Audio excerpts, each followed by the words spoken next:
News में आपका स्वागत है। आज की बड़ी खबरों के साथ मैं एजाज मोहम्मद। मंगलवार को अजाब शास्त्री जमकर बरसे भाजपा व कांग्रेस पर उन्होंने बेरोजगार की बात कही। महिलाओं पर हो रहे अत्याचार पर सरकार लगाम लगाने पर नाकाम आए। दिन आदिवासियों का शोषण हो रहा है, महंगाई बढ़ रही है। यदि आप लोगों के आशीर्वाद से मुझे जीत मिलती है तो मैं आधी रात को भी वारा सिवनी कि जनता के लिए मेरे घर के दरवाजे खुले रह गए।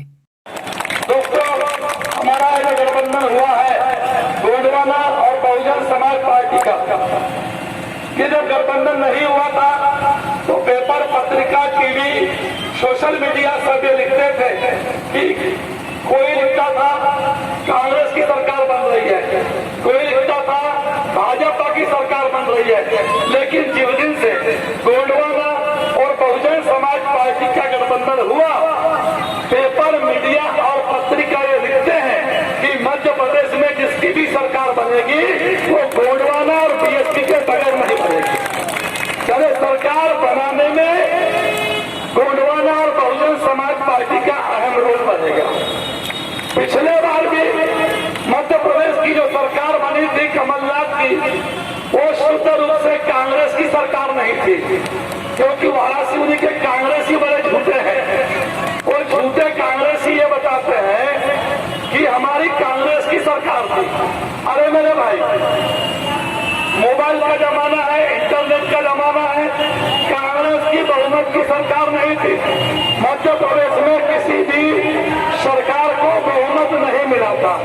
बहुमत से कांग्रेस दूर थी, बहुमत से भारतीय जनता पार्टी दूर थी। बहुजन समाज पार्टी के दो विधायक थे। कितने थे? दो। हमारी बहन कुमारी मायावती जी ने घोषणा किया कि भारतीय जनता पार्टी ये दलितों के खिलाफ है, मुस्लिमों के खिलाफ है, आदिवासियों के खिलाफ है, गरीब व्यापारियों के खिलाफ है, गरीब सवर्णों के खिलाफ है, ये पिछड़ी जाति के खिलाफ है। इसको रोकने के लिए हम कांग्रेस को समर्थन देते हैं। हमने दो विधायक कमलनाथ को दिए।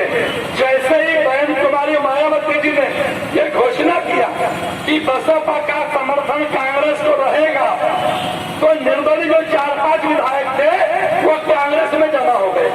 वो समझ गई कांग्रेस की बनने वाली है। उसमें हमारे यहाँ का भी एक निर्दलीय था, उसमें हमारे वाराणसी का भी निर्दलीय था। मौसम वैज्ञानिक है, वो मौसम का मिजाज भाप रहता है। वो समझ गया कि भाजपा की बनने वाली नहीं है, कांग्रेस की बनेगी, क्योंकि बीएसपी ने समझ लिया है। तो मौसम वैज्ञानिक कांग्रेस में चला गया। कांग्रेस की सरकार बनी, 18 महीने रही। भाजपा ने तलाश किया कि कांग्रेस के कौन कौन एमएलए टिक सकते थे। 25 एमएलए ऐसे चुने कि उनको भाजपा ने पैसे का लालच देके खरीद लिया। कांग्रेस के 25 विधायक टिके और कमलनाथ की सरकार गिर गई। पेपर में, टीवी ने, मीडिया ने लिखा कि भारतीय जनता पार्टी ने कांग्रेस के विधायक को 35 करोड़ रुपए में खरीद लिया है कि नहीं? पेपर, टीवी में है ना कि कांग्रेस के विधायक 35 करोड़ में बिक गए। गुट्टा जायसवाल भी सरकार में शामिल था। इसने सरकार गिरने के पहले ही बयान दे दिया कि जिसकी बनेगी मैं उसके साथ जाऊंगा। बयान था कि नहीं? आज भी वो बयान मेरी फाइल में रखा हुआ है। सरकार कमलनाथ की गिरने को ही है और गुट्टा जायसवाल ने बयान दे दिया जिसकी बनेगी मैं उसके साथ चला जाऊंगा। मैं वाराणसी के बुद्धिजीवी, व्यापारी, नागरिक, वकील, इंजीनियर, मास्टर जो भी वाराणसी में रहते होंगे, मैं तुमसे पूछना चाहता हूँ कि कांग्रेस के विधायक जब 35 करोड़ रुपए लेकर भारतीय जनता पार्टी में गए तो गुट्टा जायसवाल हुक्म में नया होगा क्या? अजय नहीं, मुझे बताओ। अरे गुट्टा जायसवाल हुक्म में नया होगा क्या? भाई इसने की मम्मम दबा दिया होगा। ये नया कि नहीं नया? ये शहर के कुछ चाटुकार लोग गुट्टा जायसवाल की तारीफ करते हैं, बिकने वाले की तारीफ करते हैं। करते करते सरकार गिर गई। पर उस सरकार में 2 एमएलए बीएसपी के थे। कमलनाथ की सरकार में 2 एमएलए बीएसपी के थे। जब तक सरकार नहीं गिरी तब तक वो कमलनाथ को छोड़ के भागे नहीं, और जब गिरी तो बीजेपी नहीं भागे, वो बहुजन समाज पार्टी में रहे।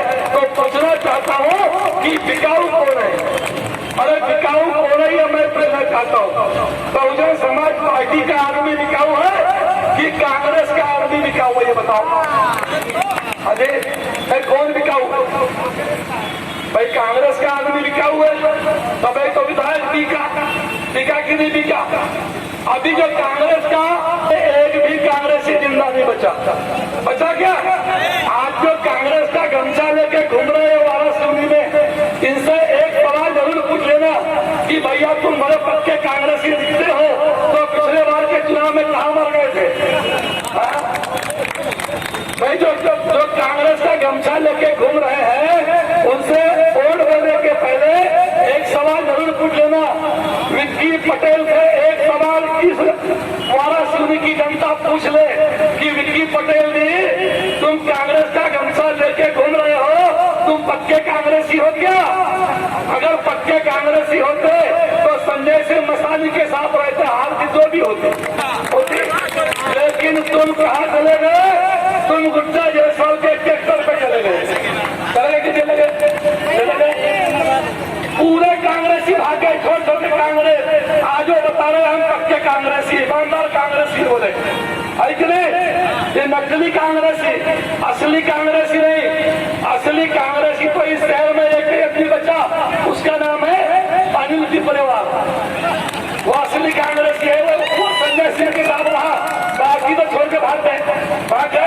गुड्डा जायसवाल के ट्रैक्टर के साथ भाग गए कि नहीं भाग गए? पूरे के पूरे भाग गए। गुड्डा जायसवाल ने कहा कि कांग्रेस ने बेईमानी किया मेरे साथ। 30 साल मैंने कांग्रेस को लगाए, मेरे पिताजी ने कांग्रेस को लगाया, मैंने पूरा परिवार कांग्रेस में झोंका। कांग्रेस ने बेईमानी की मेरे साथ, मैं बड़ा दुखी हूँ कांग्रेस के व्यवहार से। सही बात भी है, उसका टिकट कट गया, वो बड़ा दुखी हुआ, वो निर्दलीय खड़ा हो गया। गुड्डा जायसवाल ने कभी कुछ पढ़ने लिखने का शौक हो तो आचार्य शिवराम शर्मा की किताब पढ़ लेना। शिवराम शर्मा ने उसमें लिखा हुआ है कि अपने दूसरों के साथ जो तुमको अपने लिए पसंद हो, तुमको ये नापसंद था कि कांग्रेस ने तुम्हारा टिकट काटा, इसलिए दुखी हो गए तुम। तो भाई कांग्रेस ने तुमको दुख दिया, वो दुख है, और तुमने डॉक्टर निर्मल की टिकट काट के उसको दुख दिया, वो दुख नहीं है कि मैं पूछना चाहता हूँ। अरे वाराणसी के बुद्धिजीवी नागरिक बंधुओं, मैं तुमसे पूछना चाहता हूँ ये सवाल, व्यापारी भाइयों से पूछना चाहता हूँ मैं ये सवाल कि गुड्डा जायसवाल को तो कांग्रेस ने दुख दिया था, वो दुख था, और इसने डॉक्टर की टिकट काटा, वो दुख है कि नहीं? मैं ये पूछना चाहता हूँ। अगर तुमको तो दुख मिल गया तो तुम दुखी हो गए, और तुम वही दुख डॉक्टर निर्मल को तुमने दिया कि नहीं दिया? अजय दिया। तो मैं यही पूछना चाहता हूँ इससे, ये कांग्रेस में थे, ट्रैक्टर इनका निशान था, 6 महीने तक रहे।